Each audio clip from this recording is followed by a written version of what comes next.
কোনো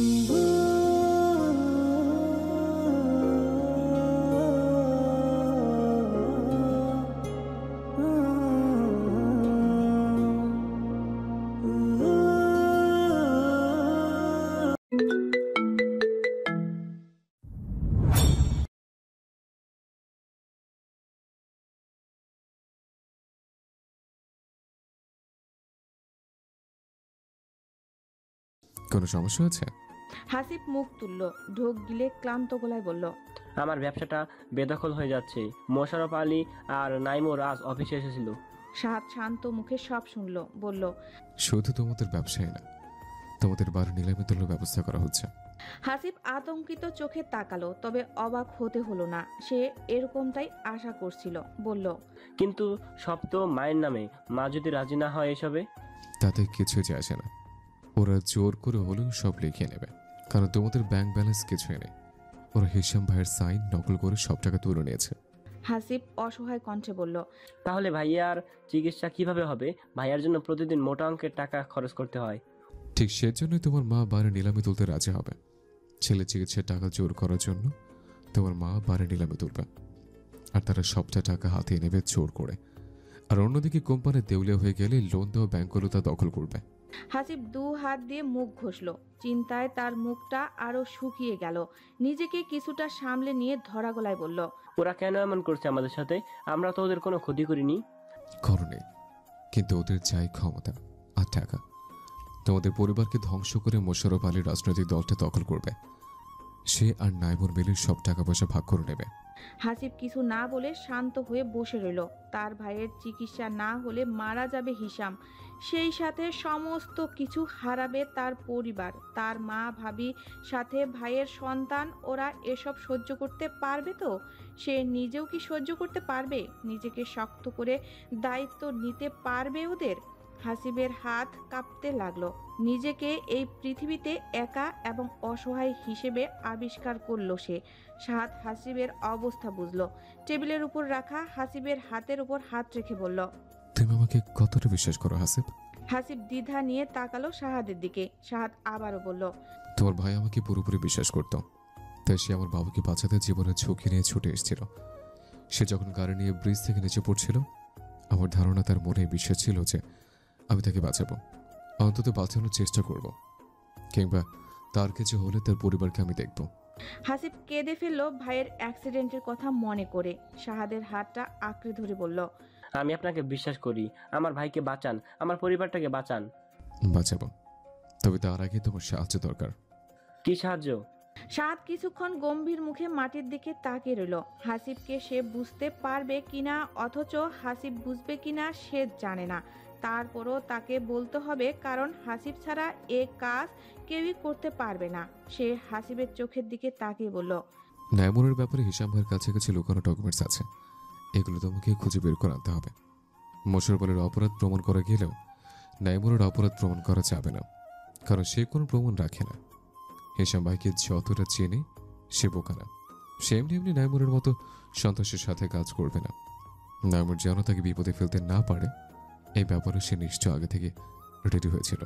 হাসিব বিস্ময় নিয়ে প্রশ্ন করল, নাইমুর একটা সন্ত্রাস? ভাইয়া একটা সন্ত্রাসের সাথে কেন হাত মিলিয়েছে? হাসিব জিভ দিয়ে ঠোঁট ভিজালো। চাইলেও সে হাসিবকে বলতে পারবে না যে হিসাম তাকে খুন করার জন্য নাইমুলকে ভাড়া করেছিল। সে শুধু বলল, সব বলবো, আগে তুমি ডকুমেন্টসগুলো খুঁজে আনো, এগুলো তোমাদের বাড়িতে আছে। আর যে কোনো সমস্যা পড়লে আমাকে না পেলে হিসাম ভাইয়ের সেক্রেটারির সাহায্য চাইবে, কেমন? সাদ চলে যাওয়ার পর হাসিব অনেক ভেবেও একটা সন্ত্রাসীর সাথে হিসামের সখ্যাতার কারণ খুঁজে পেল না। সে তো নাইমুলকে দলীয় আরেকটা নেতা বলেই জানতো। সে আর দেরি করলো না, বাড়ির উদ্দেশ্যে রওনা দিল। তাকে প্রথমে ডকুমেন্টগুলো খুঁজতে হবে, এরপর সে হিসামের সেক্রেটারিকে ধরবে, এটা জানার জন্য যে কী কারণে হিসাম একটা সন্ত্রাসীর সাথে হাত মিলালো। কুহু কুলসুম বেগমের সামনে অপরাধী মুখে বসে আছে। সাদের দেওয়া আচার সে খেয়ে ফেলেছে। এজন্য কুলসুম বেগম তাকে বসার ঘরে ডেকে পাঠিয়েছে। লজ্জায় কুহু মরিমরি অবস্থা। ছাদে গিয়ে আচার দেখে সে খাওয়ার লোভ সামলাতে পারেনি। আচারগুলো আনিশার জন্য বানানো হয়েছিল। এর আগেও একবার আনিশাকে আচার পাঠানো হয়েছিল। কুলসুম বেগম আবারও নাতনির জন্য আচার বানিয়ে রোদে দিয়েছে। কুহু লোভ সামলাতে না পেরে শুধু একটু মুখে দিয়েছিল। এরপর কিভাবে যে সে পুরো বয়ম শেষ করে ফেললো তা নিজেও জানে না। কুলসুম বেগম মালাকে নিয়ে ছাদে এসে দেখে কুহু কোলের উপর খালি আচারের বয়ম রেখে মাটির উপর বসে হাতের আঙ্গুল চাটছে। এরপর তাকে বসার ঘরে ডেকে আনা হয়েছে। রেজিয়া সুলতানা শাশুড়িকে চা দিয়ে সোফায় বসলেন, বললেন, মা, খামোখা মেয়েটাকে বসিয়ে রেখেছেন। আচারই তো খেয়েছে, আপনার দেয়া আচারে কি ওর অধিকার নেই? কুলসুম বেগম চায়ে চুমুক দিয়ে বললেন, অবশ্যই আছে, কিন্তু আমার কথা হচ্ছে এখনো ভালোভাবে আচারটা তৈরি হয়নি। এর আগেই সে মুখে দিল কেন? আচার খেতে মন চাচ্ছে, ঘরে বানানো অন্য আচার খেত। এতটা আচার খেয়ে যদি পেট খারাপ হয়? কুহু কিছু বলল না, সে চুপ করে বসে রইল। জয়া বেগম নাস্তা নিয়ে আসলেন। তিনি ডিমের পিঠা বানিয়েছেন। কুহুর মনটা খারাপ দেখে তিনি পিঠা ভর্তি বাটিটা কুহুর মুখের সামনে ধরে বললেন, এই নাও তোমার প্রিয় ডিমের পিঠা। ডিম আর তেলের তীব্র গন্ধে কুহুর গা গুলিয়ে উঠল। পেটের ভেতর মোচড় দিয়ে উঠল, যেন ভেতরের সব কিছু উল্টে আসতে চাইছে। সে দ্রুত মুখে হাত দিয়ে দৌড় দিল ওয়াশরুমের দিকে। কুলসুম বেগম উচ্চ স্বরে বললেন, ওই দেখো, মুখের কথা শেষ হওয়ার আগে অসুস্থ হয়ে গেছে। নিশ্চয়ই পেটে মোচড় দিয়েছে। এত আচার খেয়েছে, তার একটা প্রতিক্রিয়া তো হবে নাকি?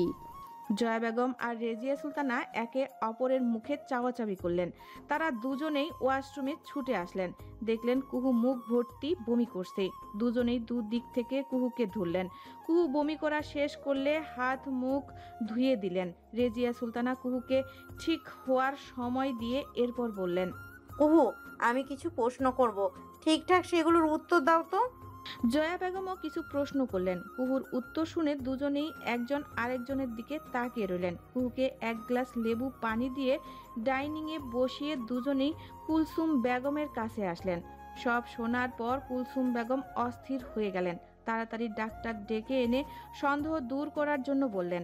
রাত 10টায় সাহাদ বাড়ি ফিরতে আরও রাত হতো, কিন্তু বিকাল থেকেই বাড়ির লোকজন তাকে ফোন করে বাড়িতে আসার জন্য জ্বালিয়ে মারছে। সেজন্য সে আজ দ্রুত বাড়ি ফিরেছে। সদর দরজা পেরিয়ে ড্রয়িং রুমে এসে সবাইকে হাসি মুখে বসে দেখে সাহাদ একটু অবাক হলো। এগিয়ে এসে প্রশ্ন করল, কি হয়েছে? সবাই তো খুশি কেন? কুলসুম বেগম এগাল ওগাল হেসে নাতির কাছে এসে থুতনিতে হাত রেখে চুমু খেয়ে ধরা গলায় বললেন, এতদিনে এই বুড়ির মনোবাসনা আল্লাহ পূরণ করেছে। আল্লাহর দরবারে হাজার হাজার শুকরিয়া। রেজিয়া সুলতানা টেবিল থেকে মিষ্টির প্যাকেটটা নিয়ে এসে শাহাদের মুখে একটা মিষ্টি ঢুকিয়ে দিলেন। শাহাদ এত বড় মিষ্টি মুখে নিয়ে বিপাকে পড়ে গেল, বলল, এই মিষ্টি কিসের জন্য? কি হয়েছে? রেজিয়া সুলতানা ছেলের মাথায় হাত বুলিয়ে দিয়ে বললেন, কি হয়েছে সেটা কুহুকে গিয়ে জিজ্ঞেস কর যা। মেয়েটা অনেকক্ষণ যাবত তোর জন্য অপেক্ষা করছে। শাহাদ ভ্রু কুঁচকে তাকালো। আবার কি করেছে কুহু? খারাপ কিছু নিশ্চয়ই করেনি, না হলে বাড়ির লোকজন এত খুশি থাকতো না। তাহলে কি করেছে আবার এই মেয়ে? শাহাদ 2-3টা সিঁড়ি করে পেরিয়ে ঘরে চলে আসলো। ঘরে ঢুকে সে অবাগী হলো। কুহু কালো শাড়ি পরে খুব সুন্দর করে সেজেছে। লাজুক লতার মতো খাটের এক কোনায় শান্ত হয়ে বসে আছে। এত শান্ত তো তার থাকার কথা না। শাহাদকে দেখে যেন তার লাজুকতা আরো বাড়ল। সে ধীর পায়ে লজ্জা মিশ্রিত চোখে শাহাদের চোখে চোখ রেখে তার দিকে এগিয়ে আসলো। শাহাদ অস্থির হয়ে কুহুর কার্যকলাপ দেখছে। সে কিছুতেই কোনো কিছু হিসাব মেলাতে পারছে না। মনে একটু ভয় ভয়ও লাগছে তার। কুহু ধীর পায়ে হেঁটে শাহাদের খুব কাছে এসে দাঁড়ালো। মাথা উপরে তুলে শাহাদের চোখে চোখ রাখলো। শাহাদের পাঞ্জাবি থেকে ঘাম মিশ্রিত পারফিউমের গন্ধে তার গা গুলিয়ে আসে, কিন্তু সে সহ্য করে নিল। এই রোমান্টিক মুহূর্তটা সে নষ্ট করতে চায় না। শাহাদ কুহুর আগুন ঝরা রূপে মোহিত হলো। কুহুর কোমরে হাত রেখে কুহুকে নিজের কাছে টেনে আনলো। কুহুর কপালে পড়ে থাকা চুলগুলো সরিয়ে গাঢ় কণ্ঠে জিজ্ঞেস করলো, কি হয়েছে? হ্যাঁ, সবাই তো খুশি কি নিয়ে? কুহু পায়ের পাতার উপর ভর দিয়ে উঁচু হয়ে শাহাদের গালে আলতো চুমু খেলো। এরপর শাহাদের দিকে তাকালো। খুশির খবরটা দেওয়ার সময় সে শাহাদের মুখ দেখতে চায়, তাই শাহাদের চোখে চোখ রেখে বলল, আপনি বাবা হতে চলেছেন। শাহাদ থ হয়ে গেল। বার কয়েক চোখ পিটপিট করলো। তার শান্ত চোখ মুখে অস্থিরতা ছড়িয়ে পড়ল। দু হাতের আঁচলায় কুহুর মুখ ধরে কাপা কণ্ঠে বলল, সত্যি? কুহু তার গালে রাখা শাহাদের হাতের উপর নিজের হাত রেখে অশ্রু সজল চোখে মাথা নাড়ালো, মুখে বলল, সত্যি। শাহাদের চোখে পানি চিকচিক করে উঠল। সে কুহুকে বুকে চেপে ধরল, এত জোরে চেপে ধরল যে কুহুর দম বন্ধ হওয়ার অবস্থা। এতক্ষণ সে শাহাদের গায়ের পারফিউম মিশ্রিত ঘামের গন্ধ সহ্য করে নিল, এখন আর পারল না। সে হরহর করে শাহাদের গায়ে বমি করে দিল। খুশির খবরটা ছড়াতে বেশি সময় লাগলো না। পরের দিন সকালে কুহুর বাবা মা ভাই ফল আর মিষ্টি নিয়ে হাজির হলো খানবাড়িতে। বাবা মা আসার খবর পেয়ে কুহু দৌড়ে নিচে নামলো। এতক্ষণ শাহাদ তাকে ঘরে আটকে রেখেছিল। কুহুকে দৌড়াতে দেখে কুলসুম বেগম হাই হাই করে উঠলেন। রেজিয়া সুলতানা দ্রুত তাকে ধরে ধমকে বললেন, এই অবস্থায় এভাবে দৌড় দেওয়া যাবে না কুহু। কুহুর মা শিরিনা বেগম এসে মেয়ের দিকে তাকিয়ে চোখ রাঙালেন। আশফাক খান বন্ধুর আসার খবর পেয়ে ঘর থেকে বের হয়ে আসলেন। দুই বন্ধু একসাথে কলাকলি করলো। আশফাক খান বন্ধুকে নিয়ে সোফায় বসে বললেন, এতদিন পর বাড়িটায় একটা খুশির সংবাদ এসেছে। আল্লাহর রহমত নেমে এসেছে। আমি যে কত খুশি তোকে বলে বোঝাতে পারবো না। মুয়াজ্জেম সাহেব পাঞ্জাবির হাতা দিয়ে তার চোখের কোণার জমে থাকা পানিটা মুছে বললেন, মেয়েটাকে খুব আদরে বড় করেছে। মনে হচ্ছে এই সেদিন ছোট্ট কুহু পুতুল খেলছিল, আর আজ সে নিজেই মা হতে যাচ্ছে। আব্দুল গফফার খান লাঠিতে ভর দিয়ে ড্রয়িং রুমে এসে মুয়াজ্জেম সাহেবের পাশে বসতে বসতে বললেন, মেয়ে মানুষ আর কলা গাছ, এরা হুট করে বড় হয়ে সবাইকে চমকে দেয়। বুঝলে মোয়াজ, এই বয়সে এসে নাতির ঘরের প্রতি দেখতে পারছি বলে নিজেকে ভাগ্যবান মনে হচ্ছে। মুয়াজ্জেম সাহেব হাসলেন। তিনি নিজেও এই ধরনের সংবাদ আশা করেননি। অনুরোধের সুরে বললেন, চাচা, আমার একটা কথা আছে। বিয়ের পর আপনাদের আদর পেয়ে আমার মেয়ে তার পড়াশোনা একদম ছেড়ে দিয়েছে। ঠিকমতো ভার্সিটিতেও যায় না। আমার আবদার থাকবে আপনারা ওকে শাসন করে গ্র্যাজুয়েশনটা কমপ্লিট করাবেন। আশফাক খান উত্তর দিলেন, অবশ্যই। কুহুর মন চাইলে পড়াশোনা শেষ করে চাকরি ব্যবসা যা ইচ্ছে হয় তাই করবে। এ বিষয়ে আমার ছেলের কিংবা আমাদের কোনো দ্বিমত নেই। ও ওর ইচ্ছা মতো জীবন কাটাবে, এই নিয়ে তুই ভাবিস না। মুয়াজ্জেম সাহেব অত্যন্ত খুশি হলেন। একজন প্রফেসর হিসেবে পড়াশোনার গুরুত্ব তার কাছে অনেক। সেই হিসেবে তিনি নিজের মেয়েকে কিছুতেই পড়াশোনা ছাড়তে দিবেন না। একটু পর শাহাদ আসলো ড্রয়িং রুমে। মুয়াজ্জেম সাহেবের কাছে গিয়ে বিনীত কণ্ঠে সালাম দিল। সালামের জবাব দিয়ে মুয়াজ্জেম সাহেব মেয়ের জামাইকে জড়িয়ে ধরলেন, পাশে বসিয়ে বললেন, আমার মেয়েটা একটু চঞ্চল, ওর একটু খেয়াল রেখো। অবশ্যই বাবা, আপনি চিন্তা করবেন না। তোমার মতো দায়িত্ববান ছেলের কাছে মেয়ে দিয়ে আসলে আমি নিশ্চিন্তে আছি। শ্বশুরের কথায় শাহাদ মৃদু হাসলো। নিজেকে আজ তার অনেক খুশি খুশি লাগছে। এতদিন সে বাবা হওয়ার আনন্দে কেমন হবে তা নিয়ে মনে মনে চিন্তা করেছে, আজ সেটা উপলব্ধি করে এক অন্যরকম সুখ পাচ্ছে। যেদিন তার সন্তানকে কোলে নিবে সেদিন হয়তো এই খুশির আরও সীমা থাকবে না। বাড়ির মেয়েরা কুলসুম বেগমের ঘরে ভিড় জমিয়েছে। কুলসুম বেগম নিজের বিছানায় বসে একটা গয়নার বাক্সে হাত বুলাচ্ছেন। কুহু তার সামনেই বসা। বাক্সটা খুলে অনেক ভারী একটা সোনার সীতাহার বের করলেন। হারটার গায়ে হাত বুলিয়ে বললেন, আমার বহুদিনের শখ, আমার বংশধরকে কোলে নিয়ে এই হারটা তোমার গলায় পরাবো। তোমার শাশুড়ি মাকেও এমন একটা হার পরিয়েছিলাম, এরপর তোমার জন্য গড়িয়ে রেখেছিলাম এটা। রাফা খাটের কোনায় বসে কুলসুম বেগমের পানের বাটাটা নাড়াচাড়া করে বলল, ভাবিমণি ছেলে না হলে কি এই হারটাকে দিবে না? কুলসুম বেগম চোখ রাঙিয়ে বললেন, চুপ কর, আজে বাজে কথা বলিস কেন?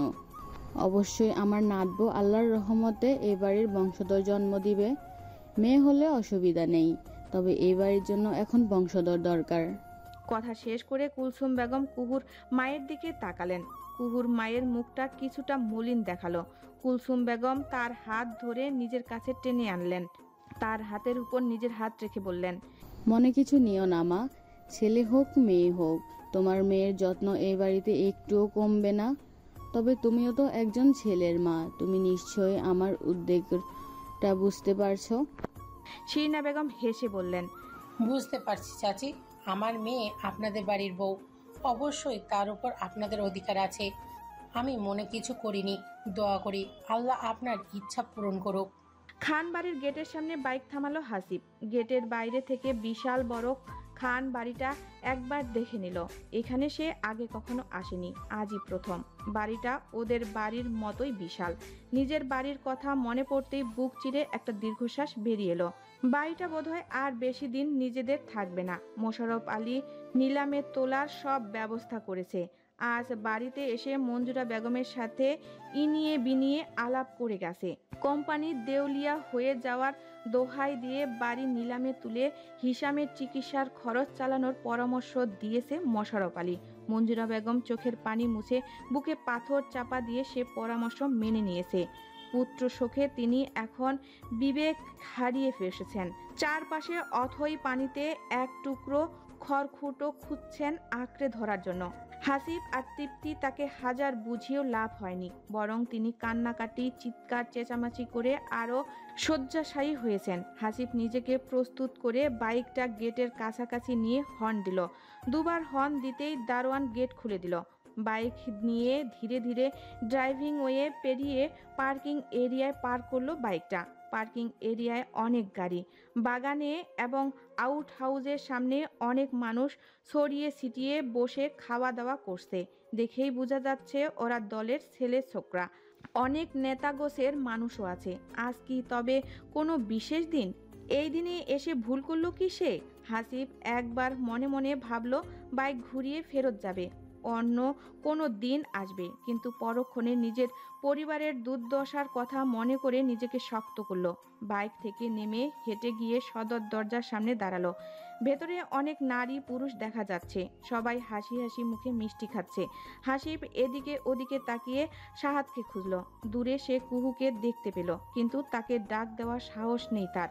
একটা কাজের লোককে খাবারের ট্রে হাতে যেতে দেখে সে দাঁড় করালো, বলল, শাহাদ খানকে একটু ডেকে দেবেন, আমি ওনার সঙ্গে দেখা করতে এসেছি, উনি আমাকে আসতে বলেছিলেন।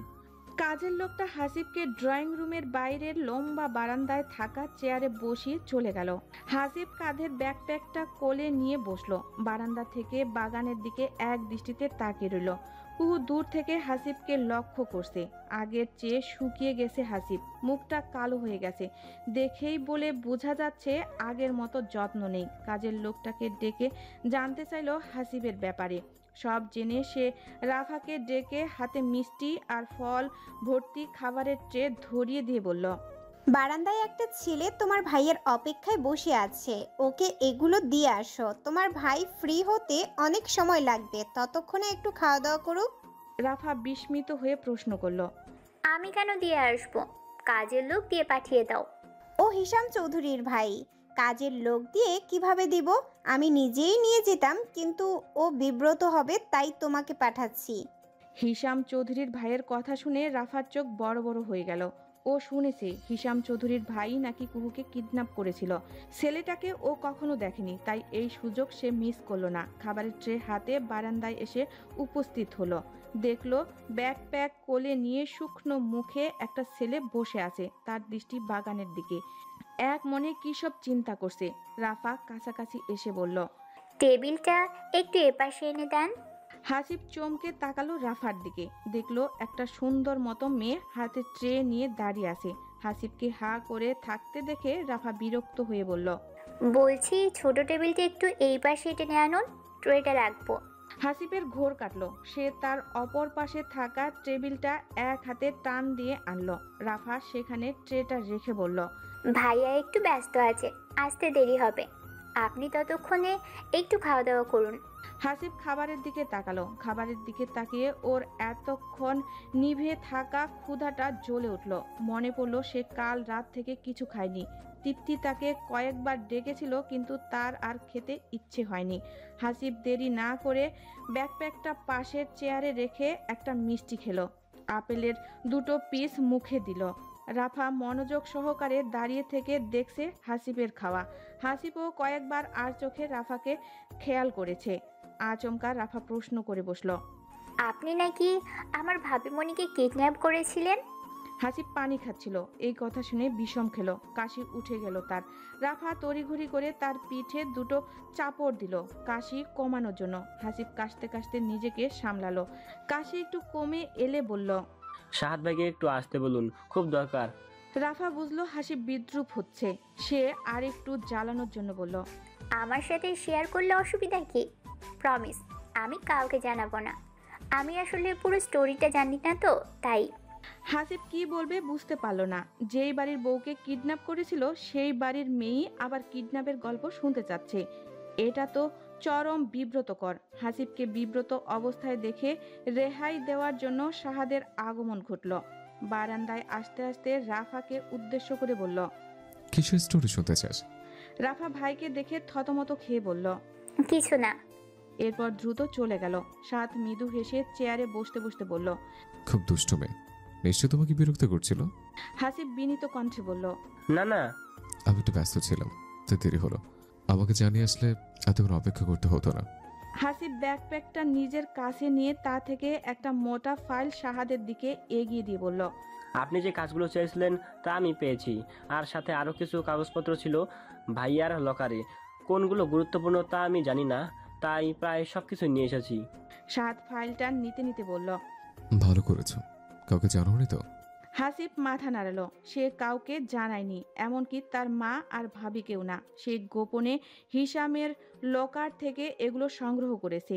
এই জন্য তাকে হাসপাতালে গিয়ে হিসামের ফিঙ্গারপ্রিন্ট নিয়ে আসতে হয়েছে লকারটা খোলার জন্য। শাহাদ উল্টে পাল্টে কাগজগুলো দেখছে। হাসিব একটা কথা বলার জন্য উসখুস করছে। বলবে না করেও সে বলার জন্য তৈরি হলো। জিভ দিয়ে শুকনো ঠোঁট দুটো ভিজিয়ে বলল, আপনার কাছে একটা অনুরোধ আছে, বিশেষ করে বললে এটা ভাবির অনুরোধ।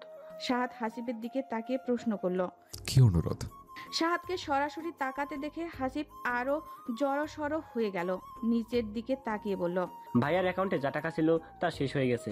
ভাবি গহনা বিক্রি করতে চাইলে মা সেগুলো রিসামের জন্য রেখে দিয়ে নিজের গহনাগুলো বিক্রি করেছেন। সেগুলো দিয়ে বড় জোর আর 2-3 দিন হাসপাতালের বিল চালানো যাবে। তাই ভাবে বলেছিল আপনি যদি কিছু টাকা ধার দিতেন পরে আমরা শোধ করে দেব। হাসিবের কণ্ঠে স্পষ্ট অসহায়ত্ব ফুটে উঠল। শাহাদ শান্ত হয়ে কিছুক্ষণ হাসিবকে দেখল। ওদের এই পরিণতির জন্য তার নিজেকে অপরাধী মনে হলো, কেননা তার বাবাকে বাঁচাতে গিয়েই আজ হিসামের এই অবস্থা। হাসিব কথাটা বলে মাথা নিচু করে বসে রইল। তার জীবনে এত অসহায় আর সে কখনোই হয়নি। ধার শোধ করার কথা সে বলেছে, অথচ কিভাবে শোধ করবে তা নিজেও জানে না। শাহাদ 4টা কাগজ হাসিবের সামনে ধরে বলল, এগুলো কি জানো? হাসিব ফ্যাল করে কাগজগুলোর দিকে তাকিয়ে রইল। শাহাদ বলল, হেশাম ভাই, তুমি তোমার মা, ভাবি এবং রেশামের জন্য আলাদা আলাদা 4টা অ্যাকাউন্টে মোটা অঙ্কের টাকা ডিপোজিট করে রেখেছেন, যাতে তার কিছু হয়ে গেলে তোমাদের কারো কাছে হাত পাততে না হয়। হাসিব চমকে তাকালো শাহাদের দিকে। তার চোখে পানি এসে জমল। কিছু বলার ভাষা পেল না সে। শাহাদ হাসিবের হাতের পেপারগুলো দিয়ে আঙ্গুল দিয়ে প্রত্যেকটা অ্যাকাউন্টের টাকা অ্যাকাউন্টটা দেখিয়ে দিল। হাসিবের চোখ থেকে ফোঁটায় ফোঁটায় পানি পড়ল কাগজগুলোর উপর। যে টাকার জন্য তার ভাইয়ের চিকিৎসা বন্ধ হতে যাচ্ছিল, যে টাকার জন্য তার বাড়িতে খাবার টেবিলের ঠিক মতো খাওয়া উঠবে কিনা তা নিয়ে শঙ্কায় ছিল, সেই টাকাই এখন এরকম অপ্রত্যাশিতভাবে তার হাতে ধরা দিয়েছে। শাহাদ হাসিবের কাছে হাত রেখে বলল, আমি জানতাম হেশাম ভাই এরকম কিছু অবশ্যই করেছে। আমি হলে আমিও তাই করতাম। যে পেশায় জীবনের কোনো ঠিক ঠিকানা নেই, সেই পেশায় থেকে প্রত্যেক পুরুষ নিজের পরিবারের জন্য অর্থনৈতিক নিরাপত্তা নিশ্চিত করবে, যেটা আমার বাবাও করেছে, ভবিষ্যতে আমিও করব। আর এই জন্যই আমি তোমাকে কাগজপত্র আনার কথা বলেছিলাম। হাসিব চোখের পানি মুছল। পরিবারের দায়িত্ব কিভাবে নিবে তা নিয়ে সে এতদিন চিন্তায় কাটিয়েছে। এখন আর চিন্তা নেই। যে বিপুল পরিমাণ টাকা হিসাম রেখেছে তা দিয়ে নিশ্চয়ই সে আবারও ঘুরে দাঁড়াতে পারবে। সে শাহাদের হাত আঁকড়ে ধরে ধন্যবাদ জানালো। শাহাদ হাসিবকে আশ্বাস দিয়ে বলল, ভেঙে পড়ো না, শক্ত থাকো। এই কাগজগুলো নিয়ে ব্যাংকে গেলে প্রয়োজন মতো টাকা তুলতে পারবে। হেশাম ভাইয়ের সেক্রেটারির সাথে যোগাযোগ করো, উনি তোমাকে সব বুঝিয়ে দেবে। হাসিব উঠে চলে যেতে নিলে শাহাদ তাকে থামিয়ে বলল, ভাবিকে গিয়ে বলবে খুব মা হতে চলেছে, উনি যেন দোয়া করে, যদি সম্ভব হয় তবে যেন একবার আসে আমাদের বাড়িতে। সাত হাসিবের সাথে ফল আর মিষ্টি পাঠিয়ে দিল চৌধুরী বাড়িতে। হাসিব চলে গেল। সাহাদ কাগজগুলো মনোযোগ দিয়ে দেখল। হিসাম নাইমুলের ব্যাপারে অনেক তথ্য জোগাড় করেছে। আন্ডারওয়ার্ল্ডে অনেক সিক্রেট ব্যাপারই এর মধ্যে রয়েছে। এর সব কিছু সাহাদ পুলিশকে দিবে না, কিছু সে নিজের কাছে রাখবে, নিজের কাজে লাগবে। আকাশে সুন্দর চাঁদ উঠেছে। চাঁদের জ্যোৎস্নায় ভেসে যাচ্ছে চারিদিক। বারান্দার দোলনায় কুহুকে বুকে নিয়ে শুয়ে থেকে সেই চাঁদের দিকে এক দৃষ্টিতে তাকিয়ে আছে সাহাদ। ইদানিং নিজেকে তার খুব সুখী সুখী লাগে, আবার এত সুখের কারণের ভয়ও লাগে যদি সেই সুখ বেশি দিন স্থায়ী না হয়। সাহাদ জোর করে মন থেকে এসব ভাবনা দূর করার চেষ্টা করলো। অনাগত সন্তানের জন্য অপেক্ষা করে সেই ভয় কাটাতে চেষ্টা করলো। চাঁদ থেকে চোখ সরিয়ে কুহুর মুখের দিকে তাকালো। চাঁদের আলোতে ঘুমন্ত কুহুকে দেখতে অপরূপ লাগছে। সে আলতো করে কুহুর কপালে চুমু খেয়ে গভীরভাবে জড়িয়ে ধরল। সাহাদের উষ্ণ ছোঁয়াতে কুহুর ঘুম ঘুম ভাবটা কেটে গেল। চোখ মেলে তাকালো। দোলনায় হালকা দুলুনিতে বুঝতে পারল সে সাহাদের সাথে দোলনায় শুয়ে আছে। প্রেগনেন্ট হওয়ার পর থেকে বদ্ধ ঘরে তার দম বন্ধ হয়ে আসে, তাই সাহাদ বিশাল এক দোলনা এনে বারান্দায় টানিয়ে দিয়েছে। গোল সাইজের বিশাল দোলনার চারপাশে পর্দা টানানো। প্রায় রাতেই সাহাদ তাকে নিয়ে দোলনায় ঘুমিয়ে যায়। কুহু মুখ উঁচু করে সাহাদের দিকে তাকালো। সাহাদও তাকালো কুহুর দিকে। কুহু সাহাদের বুক থেকে মাথা তুলে উঠে বসলো। সাহাদের দিকে তাকিয়ে আচমকা প্রশ্ন করলো, আপনার ছেলে চাই নাকি মেয়ে চাই? আচমকা এমন প্রশ্নে সাহাদ কিছুটা বিস্মিত হলো। এক হাত মাথার নিচে দিয়ে প্রশ্ন করলো, হঠাৎ এই প্রশ্ন? দাদিজান বলেছে ওনার নাকি ছেলে চাই। ছেলে যদি না হয় তাহলে আমি কই থেকে ছেলে আনবো শুনি? সাহাদ মুচকি হেসে বলল, দাদিজান শুধু তোমাকেই বলে না, আমার উপরে একই অত্যাচার শুরু করেছেন। দাদিজান আমাকে এই জন্য পানি পড়াও এনে দিয়েছে। সাহাদ ভ্রু কুঁচকে বিস্মিত কণ্ঠে বলল, তাই নাকি? মাই গড। কুহু বলল, আমি সিদ্ধান্ত নিয়েছি এই পানি পোড়া আমি একা খাবো না, আপনাকেও খাওয়াবো। বাচ্চা তো আর আমার একার না, এইখানে আপনারও অবদান আছে। সাহাদ দুষ্টু হেসে উঠে বসলো। কুহুর গা ঘেঁষে বসে তার গালে নাক ছুঁয়ে মোহনীয় কণ্ঠে বলল, তাই? কি ধরনের অবদান? কেমন অবদান? কুহু সাহাদের দুষ্টুমি বুঝে গেল। সাহাদ আরো ঘনিষ্ঠ হওয়ার আগে লাফ দিয়ে দোলনা থেকে নেমে গেল। বলল, এসব কিছু বুঝি না, আপনাকেও খেতে হবে পানি পড়া। কিন্তু বেবি তো তোমার পেটে, আমি খেয়ে কি করব? কুহু ঘর থেকে পানি পড়ার গ্লাস নিয়ে এসে বলল, কি করবেন তা আপনি জানেন, কিন্তু আমার সমস্ত কিছুর অর্ধেক ভাগ আপনাকে নিতে হবে। কুহুর কথা শুনে সাহাদ মজা পেল। কৌতূহলপূর্ণ কণ্ঠে বলল, অর্ধেক ভাগ দিতে চাইলে তো তোমার সাথে সাথে আমাকেও মাদার হরলিক্স খেতে হবে। ডেলিভারির দিন আমাকেও লেবার রুমে গিয়ে শুয়ে পড়তে হবে। কুহু চোখ রাঙিয়ে তাকালো সাহাদের দিকে। সাহাদকে গ্লাসটা দিয়ে বলল, নিন ধরুন, গ্লাসের অর্ধেক পানি খাবেন, বাকি অর্ধেক আমি।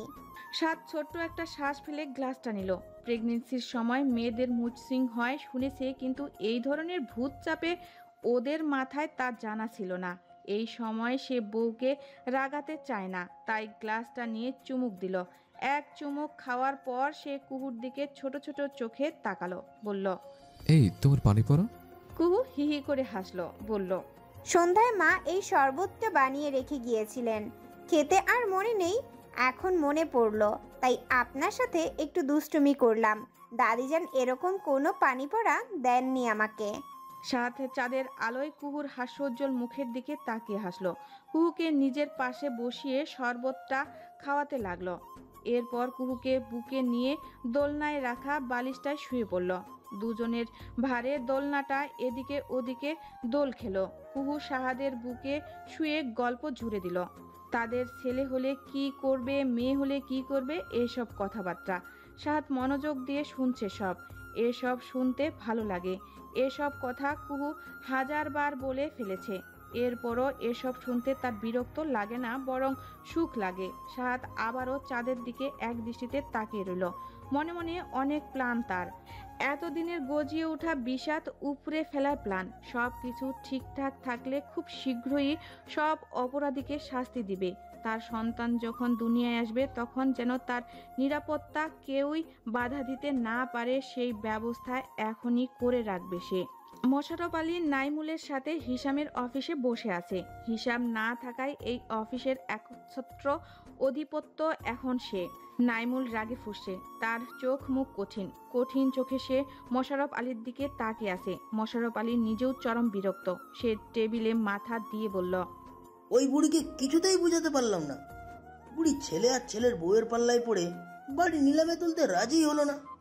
নাইমুল চল শক্ত করে বসে রইল, তার চোখ লাল হয়ে আছে। গত 2-3 রাত তার চোখে ঘুম নেই। মোশাররফ আলীর উপর বিশ্বাস করে সে এতগুলো টাকা মাঠে নামিয়েছিল, এখন সব টাকাই জ্বলে গেছে। হিসামের অফিসের অ্যাকাউন্টে তেমন টাকা মেলেনি, আন্ডারওয়ার্ল্ডের টাকায় চলে। সেখানকার লোকদের কন্ট্রোল হাতে রাখার জন্য তার টাকার দরকার। ভেবেছিল মোশাররফ আলী জিতে গেলে শহরের অবৈধ ব্যবসাগুলোকে নতুন করে গড়ে তুললে সব টাকা সুদ সমেত তুলে নিবে, কিন্তু এখন আন্ডারওয়ার্ল্ড থেকে সাধারণ ব্যবসাগুলো নিয়ন্ত্রণ করাই কঠিন হয়ে গেছে। শাহাদ খান সব জায়গায় দ্বিগুণ প্রভাব বিস্তার করছে।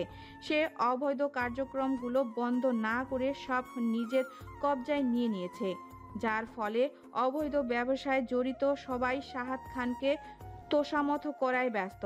আগে যেখানে সব কিছুতে আন্ডারওয়ার্ল্ডের প্রভাব ছিল, সেখানে সব কিছুতে শাহাদ খানের প্রভাব। এখন আগের মতো নাইমুলকে কেউই ভয় পাচ্ছে না। নাইমুলের মুখ দেখে মোশাররফ আলী কিছুটা মিনিয়ে গেলেন। ইনিয়ে বিনিয়ে বললেন, তোমার টাকা আমি সময় মতো পরিশোধ করে দেবো নাইমুর। হিসামের কোম্পানি দেউলিয়া হয়ে গিয়েছে, নয়তো এখান থেকে কিছু। মোশাররফ আলীকে কথা শেষ করতে না দিয়ে নাইমুল খেকিয়ে উঠল, বলল, আমার টাকা চাই, যে কোনো মূল্যে টাকা চাই। টাকা না পেলে আমি তোকে খুন করব, এরপর তোর বাড়ি সম্পত্তি দখল করব। মোশাররফ আলী ভয় পেয়ে গেলেন নাইমুলের হুমকিতে। নাইমুল যেভাবে ফুঁসছে, এখন কোনো কিছু বলে সান্ত্বনা দিবে যে সেটাও জোর নেই। কোনো মিথ্যা কথা বলেও কাজ হবে না। মোশাররফ আলী একটু কঠিন স্বরে বললেন,